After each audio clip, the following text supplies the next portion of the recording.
Emmy-nominated American Morning, CNN, weekdays 6 Eastern.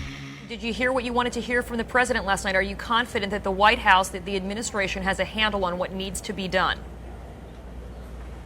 Well, you know, first and foremost, we are grateful that the president has made 4 trips to this region, and I believe he's engaged. But part of what we continue to fight is a lack of actual resources on the ground to be able to attack this oil in the water.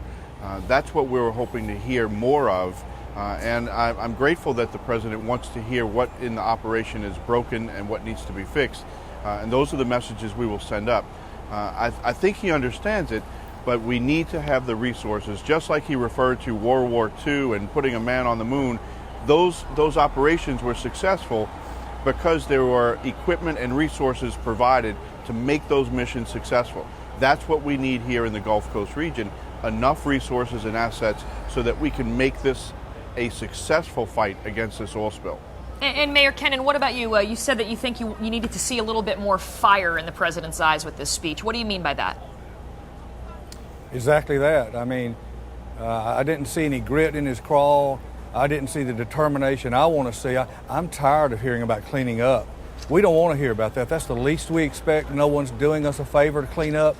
We want you guys to fight the war offshore, declare war, bring in the assets you need to win the war offshore, and then let's get the financial remuneration out of BP and get that coming quickly as well. Do you think that the full might of the U.S. government is at work here when it comes to preventing the oil from coming ashore? I haven't seen it. I want the full might of the entire world here.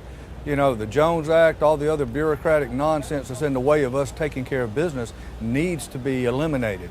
And let's get serious about this. I feel like sometimes we're in the land of Oz. This is a catastrophe of biblical proportions, and we're acting like it's a run-of-the-mill, everyday oil spill. It is time to attack the problem and fix it offshore. What do you think needs to change? Well, you know, the communication has improved somewhat and from our branch to our local unified command. But the issue is this. The structure of this event, that BP is the responsible party, I think gets misunderstood in the process. BP is the responsible party, absolutely. They should be financially responsible for addressing and supporting the actions that need to take place, not in a position where they can have power to veto anything. So as the Coast Guard continues to exercise that 51% of control on this issue and within this incident, they should be able to force the issue of getting resources here, and that's where the breakdown has come in. So what we need the president to do is reach out and use his presidential authority to every state in the union to make sure that any assets that are anywhere in this country are brought to this theater. Where do you stand on whether or not it's safe to continue and whether or not this moratorium makes sense? Well, I'm absolutely a drilling proponent. However, they were obviously not prepared for some type of catastrophic event at 5,000 feet.